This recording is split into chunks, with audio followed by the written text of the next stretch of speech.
Ta parole est une lampe à mes pieds, une lumière sur mon sentier. Psaume 119, verset 105. La méditation.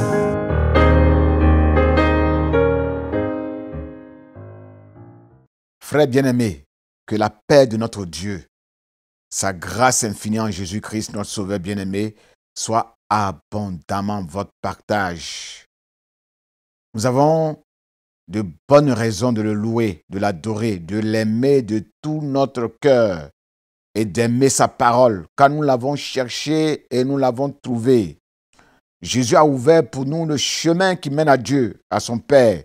Il a préparé pour chacun de nous une place merveilleuse dans son royaume pour que nous y demeurions éternellement.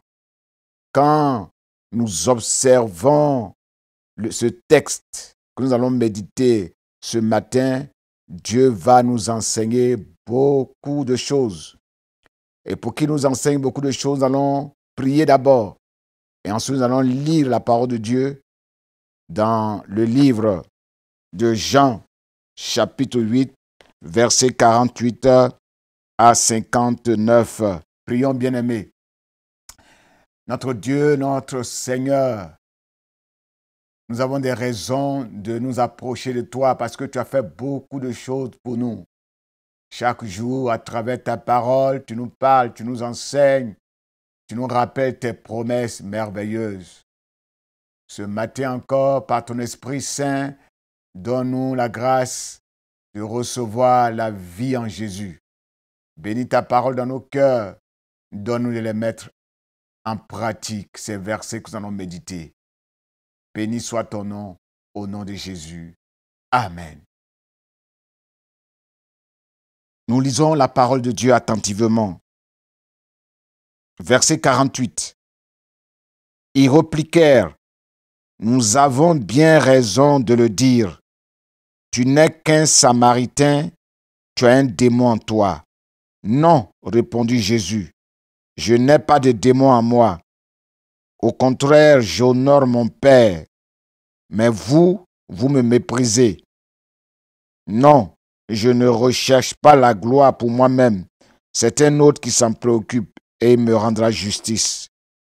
Vraiment, je vous l'assure, celui qui observe mon enseignement ne verra jamais la mort. Sur quoi les chefs des Juifs reprirent. Cette fois, nous sommes sûrs que tu as un démon en toi. Abraham est mort, les prophètes aussi. Et toi, tu viens nous dire, celui qui observe mon enseignement ne mourra jamais. Serais-tu plus grand que notre père Abraham qui est mort, ou que les prophètes qui sont tous morts? Pour qui te prends-tu donc? Verset 54, Jésus répondit, si je m'attribuais moi-même ma gloire, cela n'aurait aucune valeur. Celui qui me glorifie, c'est mon Père, celui-là même que vous appelez votre Dieu. En fait, vous ne le connaissez pas, alors que moi je le connais. Si je disais ne pas le connaître, je serais menteur comme vous. Mais le fait est que je le connais et que j'obéis à sa parole. Abraham, votre père, a exulté de joie, rien qu'à la pensée de voir mon jour. Il a vu et il en a été transporté de joie. Quoi? Lui dirent-ils alors, tu n'as même pas 50 ans et tu prétends avoir vu Abraham. Vraiment, je vous l'assure, leur répondit Jésus. Avant qu'Abraham soit venu à l'existence, moi je suis. À ces mots, ils se mirent à ramasser des pierres pour les lui jeter, mais Jésus disparut dans la foule et sortit de l'enceinte du temple. Amen. Oui, frères bien-aimés, la question numéro 1 va nous permettre de découvrir ce que Dieu veut nous enseigner dans ces textes. Et notre première question, c'est de qui ou de quoi parlent ces versets. En effet, ces versets nous parlent de notre Dieu, le Père de notre Seigneur Jésus-Christ, qui forme une unité indissociable avec Jésus. Ce texte nous parle aussi de Jésus-Christ, notre Seigneur, ennemi des scribes et des pharisiens, dont les œuvres ténébreuses sont dévoilées par l'enseignement de notre Seigneur Jésus-Christ. Ce texte aussi nous parle du patriarche Abraham, le père élevé, le père de la foi. Il a fait entrer le peuple d'Israël dans une alliance éternelle avec Dieu, grâce à sa foi et son obéissance à Dieu. Ce texte parle du peuple de Dieu, des scribes, des pharisiens qui sont venus écouter Jésus-Christ et qui posaient des questions à Jésus. Ce texte parle aussi des Samaritains. Ils ont vécu au centre de la Palestine. Ils ont été introduits dans ce pays par le roi Sargon dans le but de dénaturaliser le pays et de mater les Juifs qui se sont soulevés. Ce texte aussi nous parle des païens, adeptes de vieux cultes idolâtres. Nous parle aussi des démons, des mauvais esprits, sources de maladies et de folie. Et enfin, ce texte parle des choses suivantes: des honneurs, de la gloire, des enseignements, des commandements de Dieu, de la justice de Dieu, de la mort physique et de la mort spirituelle, du mensonge, de la joie et de la lapidation de Jésus par des pierres. Découvrons ensemble, bien-aimés, à partir de la question numéro 2, les enseignements sur Dieu le Père et sur Dieu le Fils.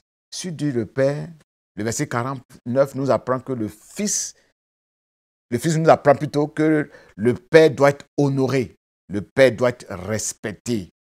Au verset 49, le Père honore le Fils, il lui rend justice, il prend sa cause en main, et ce sont là les préoccupations du Père. Le verset 53, le Père glorifie le Fils, et en glorifiant le Fils, il glorifie son propre nom. Il montre ainsi sa grandeur, afin que les hommes lui rendent hommage, afin que les hommes honorent ce nom glorieux. Dans Jean 12, 28, Jésus disait: Père, glorifie ton nom, et une voix s'est fait entendre dans le ciel. J'ai déjà fait éclater ma gloire, et je continuerai à le faire. Dans Jean 13, versets 31 à 32, quand il fut parti, Jésus dit: Maintenant l'heure est venue où le Fils de l'homme a montré sa gloire, et la gloire de Dieu lui-même est apparue en lui. Puisque la gloire de Dieu apparaît en lui, Dieu à son tour fera lui-même paraître la gloire du Fils de l'homme, et c'est bientôt ce qu'il va faire. Et Jean 17, verset 5, Jésus dit: Maintenant, ô Père, révèle-moi de ta gloire en ta présence. Rends-moi cette gloire que j'avais déjà auprès de toi avant le commencement du monde. Sur Dieu le Fils, le verset 49 nous dit ceci: Non, Jésus n'a pas de démon en lui. Aucun démon ne peut l'influencer. Les démons même tremblent devant lui. Dans Jean 14, verset 30, le dominateur de ce monde, le diable, le père des démons, des esprits mauvais, est déjà en marche contre moi. Cependant, il n'a aucune prise sur moi. Il n'a rien en moi. Au verset 49, le Fils ne recherche que l'honneur dû au Père. Au verset 50, le Fils ne détourne pas à son profit l'honneur dû au Père. Il n'est pas orgueilleux, il n'est pas égoïste. Au verset 51, l'enseignement de Jésus donne la vie éternelle. Jésus est en lui-même la vie éternelle. Au verset 53, par cette question, les scribes et les pharisiens reconnaissent à vous de façon explicite que Jésus est plus grand qu'Abraham leur père. Au verset 55, Jésus le Fils de Dieu, grâce à sa communion, son intimité, son unité avec Dieu, connaît parfaitement son Père. Au verset 58, Jésus-Christ est l'Éternel présent, existant en dehors du temps et de l'espace, celui qui n'a pas de commencement, celui qui n'a pas de fin, celui qui s'appelle Je suis, celui qui a existé avant la création du monde, le Fils éternel du Dieu vivant, qui dit Je suis, qui proclame la divinité, l'éclat de Dieu, qui est l'expression de Yahvé révélée sur le mont Sinaï.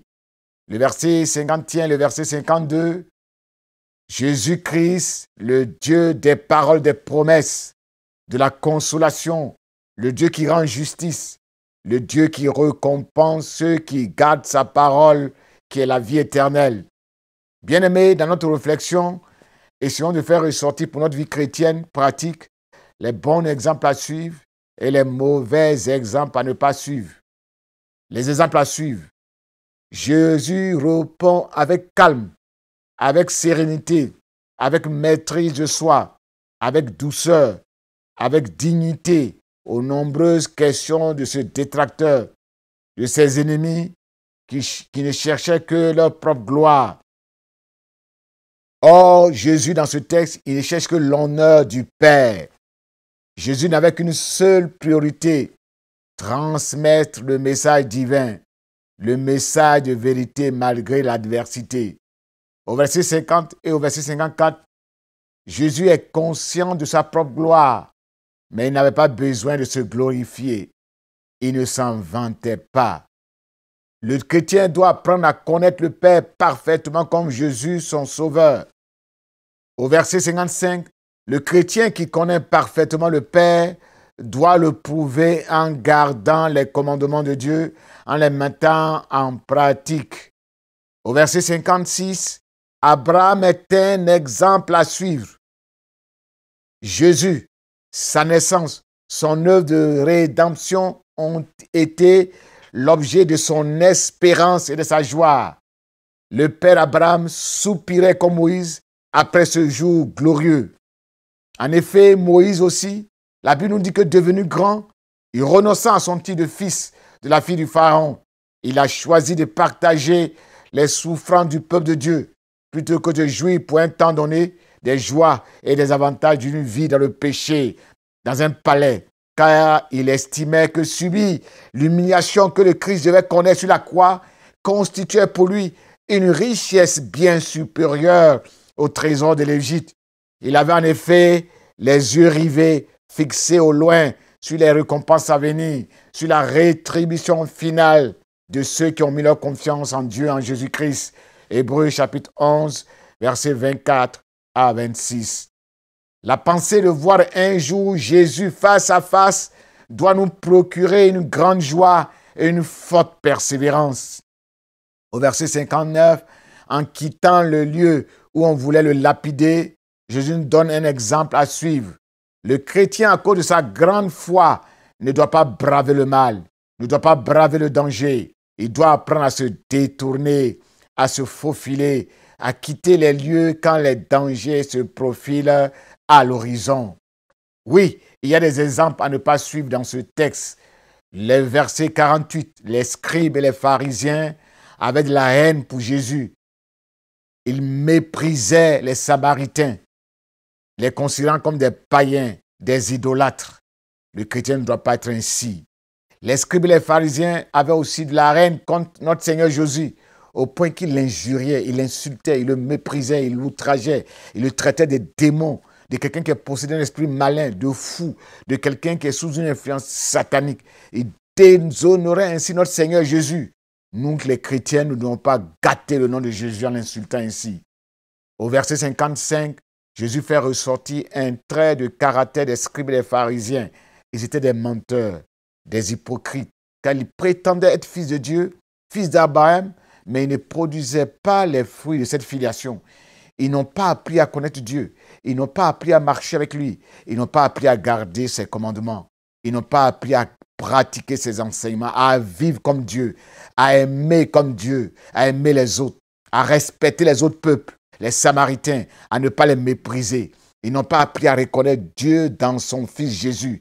Si Dieu était leur Dieu, ils croiraient en Jésus-Christ. Leur opposition à Jésus-Christ contredit leur parole d'être fils de Dieu. Verset 59, ce sont des meurtriers.